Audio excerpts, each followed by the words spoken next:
1887, sa gitna ng kadiliman ng pananakop, isang binata ang gumamit ng ploma bilang sandata, si Dr. Jose Rizal.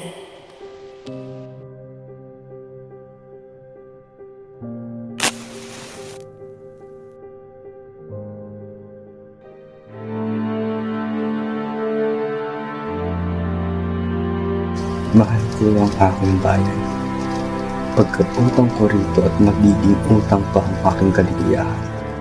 Marami akong kapaniwalaan sa Diyos, sapagkat nawalan ako ng pananalig sa tao.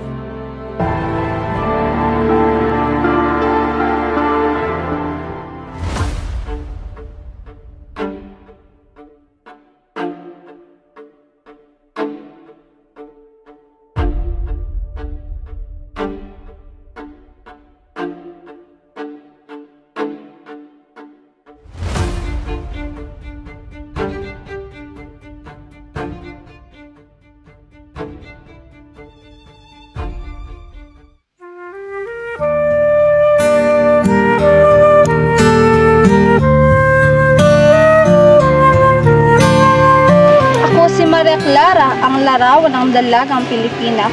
Ngunit ang katotohanan ay biktima. Ako ang inyong sistema. Ang mga papait na lihim ng mga fraile ay sumisira sa aking buhay at sa aking pag-ibig.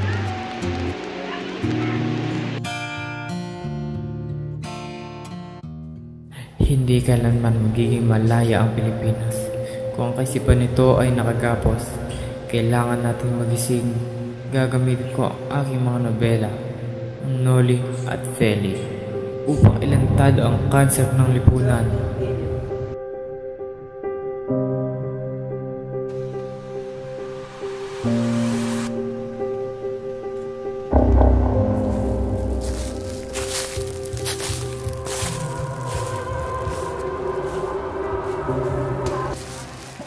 Rizal! Isang karihe! Isang prepostero! Ngayong plate puno ng mga lasol. Ngunit nagsama kami ang mga alagad ng Diyos. Ika'y ipatuloy namin ng walang karangalan.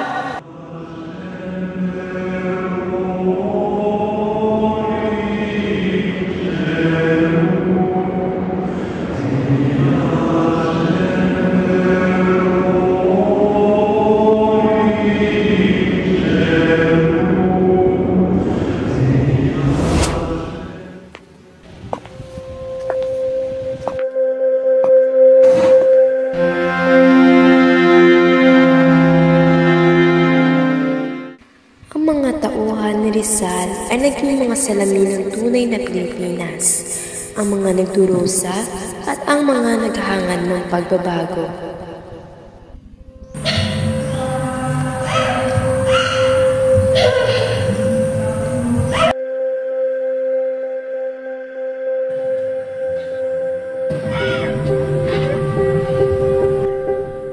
Sisa, huwag kang mag-alala.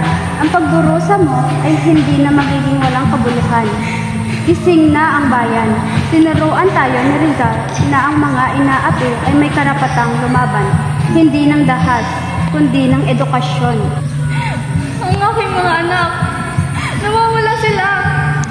Kinukuha sila na para saan ng mga nasang kapangyarihan. Kung ang mga anak ko ay simula ng aking pag-ibig, bakit sila kailangan magdusa? Iyan ang sakit ng ating bayan. At iyan ang dahilan kaya tayo nag-aaral. Kaya tayo nagtatayo ng La Liga Filipina. Kailangan nating magkaisa. Iyan ang habilin ni Rizal. Disyembre 30, 1896, matapos ang mabilis na paglilitis, hinatulan si Rizal ng kamatayan para sa krimen na pag-uudyok sa rebellion. Dr. Rizal, ang korte ng Espanya ay nagdesisyon. Kayo ay naghahangad ng paghimagsik. Kayo ay isang kaaway ng inang Espanya at ng simbahan. Ang atulay, kamatayan! Wala akong kasalanan sa paghimagsik. Ang aking nais lamang at sa loob ng batas. Kung ang pagmamahal sa Liga ay pangangad ng pangalan at isang krimen, hayaan niyo kung mamatay para sa inang bayan.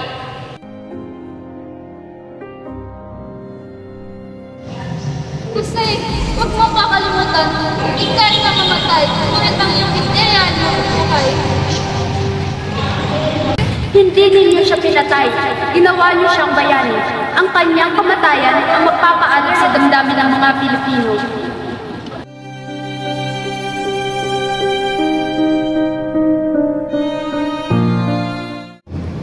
Mamamatay ako ng walang pagsisisi dahil Diyos sa inyong puso.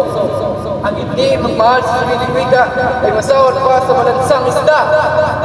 Sipi kayong lunas, hindi sakit sa ating ng bayan.